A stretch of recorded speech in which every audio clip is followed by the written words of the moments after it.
Peluang kerja, gaji RM100, makan sendiri. Apa punya tak okey.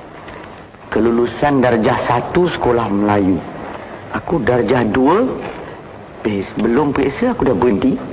Darjah 1. Oh, boleh. Tinggi 5 kaki 2 inci 3 suku. 5 kaki 2 inci tak ada. 3 suku. Ada. Berat badan 56 kaki. Apa dah macam daging pula kaki. Kebolehan tahan maki. Tahan maki. Oh, boleh lah.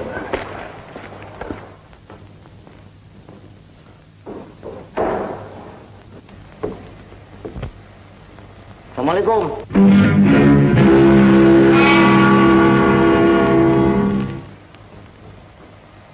Assalamualaikum, Cik. Waalaikumsalam. Masuklah.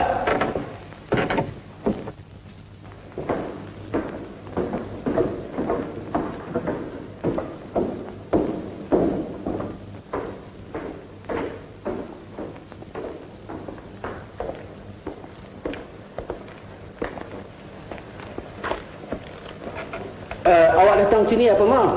Saya ada terbaca kat luar tadi, Cik, mengatakan di sini ada kerja kosong. Oh ya, memang di sini ada kerja kosong. Tapi baru saja tadi aku tendang satu orang keluar. Kena tendang?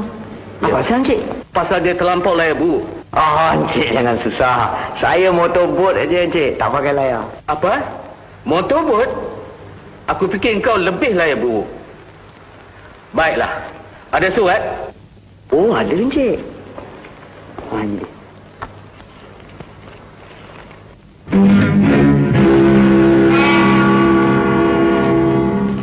Kau fikir aku ni tauke pajak gadai ya?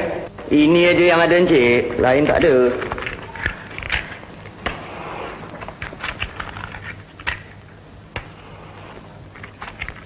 Susah salah kaki.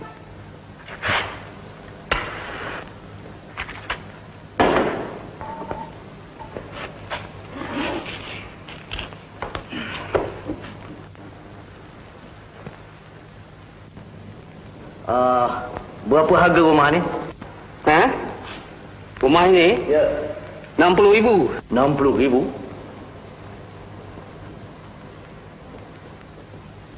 Nak jual tak?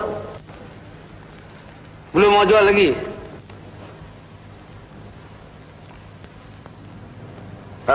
Tolong ambil api tu. Aku ambil api? Ya.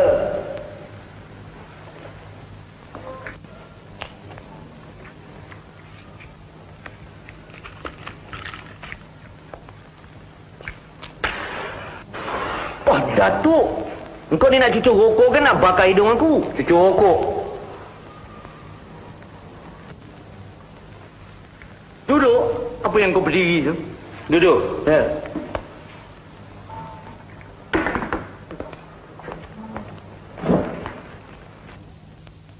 Wah, sila panggung kau ya? Turun kaki bawah. Tak boleh? Tak boleh.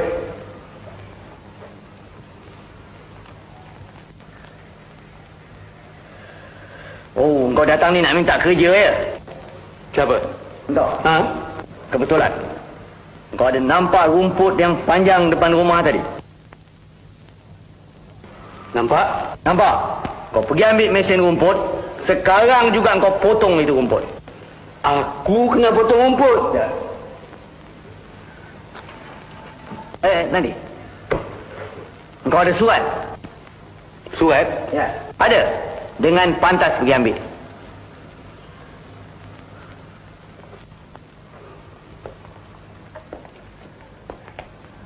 Mila kekasih pujaanku, aku kaya belum jatuh harta.